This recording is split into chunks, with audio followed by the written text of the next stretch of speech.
Hello friends, आज देखते हैं हम रेखीय गति। ठीक है, ये 11th क्लास का चैप्टर नंबर सेकंड ए का है। इसमें रेखीय गति देखते हैं और रेखीय गति में क्या होता है उसको देखते हैं। देखिए, ये क्या है, जो भौतिक रहता है उसका एक क्या है, आपका शाखा है, जिसके अंतर्गत हम क्या करते हैं, बल, पिंडों की गति और उससे जुड़ी हुई जिससे संबंधित हैं, ठीक है, उनका अध्ययन करते हैं। वो क्या होता है, आपका यांत्रिकी होता है। क्या होता है, आपका यांत्रिकी होता है। इसी को जानना है तो हमारे पास में दो आपको क्या है, ब्रांचेस मिलेंगे। एक होता है आपका स्टैटिक, दूसरा होता है आपका गतिकी। ठीक है, स्टैटिक और दूसरा क्या है, आपका गतिकी। इसी को बोलते हैं स्टैटिक और ये क्या है, आपका डायनेमिक होता है। ठीक है, तो पहले देखते हैं आपका ये जो स्टैटिक होता है वो क्या होता है, स्टैटिक किसको बोलते हैं और क्या होता है उसको देखते हैं। यहाँ पर क्या है, जो यांत्रिकी होता है, मैकेनिकल होता है, उसका एक ऐसा ब्रांच है जिसमें कोई भी जो ऑब्जेक्ट है, कोई भी जो वस्तु है, वो किस में रहता है, विरामावस्था में रहता है। किस में रहता है, वो विरामावस्था में रहता है। ठीक है, विरामा अवस्था में रहता है, उसका हम यहाँ पर क्या करते हैं, स्टडी करते हैं। किसमें, स्टैटिक में, मतलब वस्तु क्या होना चाहिए, रेस्ट पोजिशन में होना चाहिए। और उसके बाद में आता है आपका दूसरा, वो है आपका गतिकी। गतिकी में किसका स्टडी करते हैं, तो गतिकी में वस्तु क्या करना चाहिए, आपको मोशन में होना चाहिए। क्या होना चाहिए, वस्तु जो है क्या होना चाहिए, आपका मोशन में होना चाहिए। कहने का मतलब उस वस्तु में क्या होना चाहिए, आपका गति होना चाहिए, वो रेस्ट पोजीशन में नहीं होना चाहिए। उसका स्टडी करते हैं किसमें, गतिकी में। अब देखते हैं, इसी में आता है फ्रेम ऑफ रेफरेंस। क्या आता है, आपका फ्रेम ऑफ रेफरेंस आता है। फ्रेम ऑफ रेफरेंस किसको बोलेंगे उसको देखते हैं। ठीक है, ये आपका फ्रेम ऑफ रेफरेंस।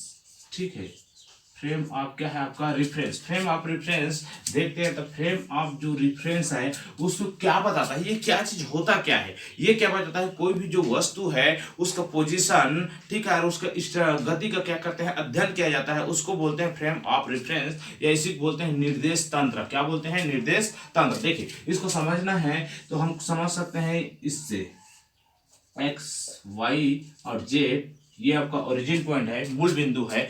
अब देखिए, किसी भी वस्तु को हम क्या करते हैं, स्टडी करेंगे। तो कैसे स्टडी करेंगे, यहां पर हमारे पास में कोई भी ऑब्जेक्ट है इस निर्देश फ्रेम में, तो हम उस वस्तु क्या बताएंगे, यहां पर स्थिति को बताएंगे और उसके गति को बता सकते हैं। तो हो सकता है यहां पर हमारे पास में कुछ वस्तु ले लिए, मान लीजिए एक्स, वाई और जेड करके, ऐसे कोई भी निर्देश फ्रेम में लेते हैं, तो इसके हमको पोजीशन तो बताना है। लेकिन याद रखिएगा, जो मूल बिंदु होते हैं, ठीक है, जो मूल बिंदु होते हैं, ओरिजिन पॉइंट, वहां पर इस जो वस्तु होगा उसका वैल्यू क्या होगा, आपका जीरो होगा। क्या होगा, आपका उसका वैल्यू क्या हो जाता है, आपका जीरो हो जाता है। ये क्या है, फ्रेम ऑफ रेफरेंस है। सिंपल सा आप बता सकते हो, ऐसा तंत्र जिसके सापेक्ष किसी वस्तु की स्थिति और गति का अध्ययन किया जाता है, उसको हम क्या बोलते हैं, फ्रेम ऑफ रेफरेंस या निर्देश तंत्र कहते हैं।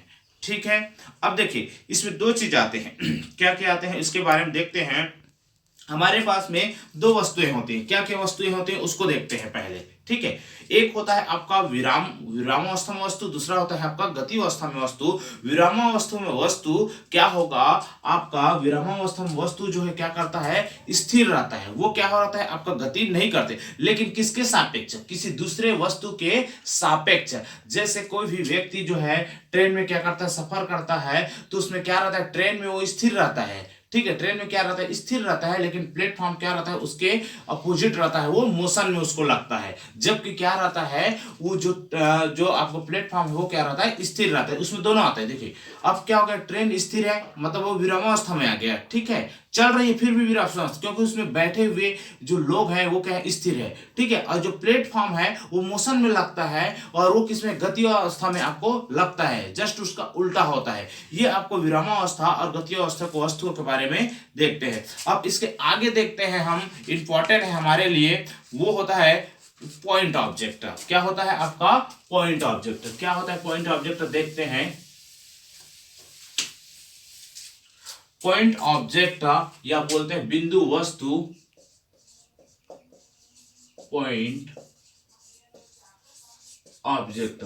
पॉइंट ऑब्जेक्ट होता क्या है उसको देखिए। पॉइंट ऑब्जेक्ट सिंपल सा आपको जानना चाहिए कि कोई भी वस्तु जिसका क्या होता है, जो आकार रहता है, ठीक है, जो आकार रहता है, उसका डायमेंशन रहता है, वो उसके द्वारा जो तय की गई जो दूरी रहता है, ठीक है, तो उसके द्वारा जो तय की गई दूरी रहता है उससे क्या होता है, वो बहुत ही कम होता है। देखिए बहुत सिंपल सा है, किसी भी वस्तु का जो आकार है वो वस्तु जो है ट्रेवल करती है तो उसकी दूरी की तुलना में क्या होता है, वो वस्तु जो है बहुत ही छोटा होता है, उसको हम क्या बोलते हैं, पॉइंट ऑब्जेक्ट कहते हैं, पॉइंट ऑब्जेक्ट है। अब इसकी एग्जांपल देखिए क्या रहता है, मान लीजिए हमारे पास में ये क्रिकेट का क्या है, बॉल है, क्या है आपका, ये क्रिकेट का क्या है, आपके पास में एक बॉल है और इसको हम जब थ्रो करते हैं तो ये क्या होता है, लॉन्ग डिस्टेंस पे चला जाता है, बहुत दूरी पे, मान लीजिए कितना चला गया है, 25 मीटर चला गया। तो देखिए इसका साइज कितना है, बहुत ही छोटा है, और ये कितने दूरी जा रहा है आपका, बहुत दूर, कितना, 25 मीटर चला जा रहा है। मतलब कहने का मतलब इसका जो आकार है,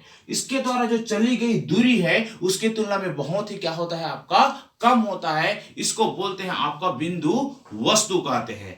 अब इसी में आगे देखते हैं, हमारे पास में आता है डायमेंशन। क्या आता है आपका, डायमेंशंस, एकविमीय, द्विमीय और त्रिमीय देखते हैं। ठीक है, एकविमीय क्या होता है, सिंपल से देखते हैं, वन डायमेंशंस बोलते हैं जिसको एकविमीय। एक होता है आपका एकविमीय,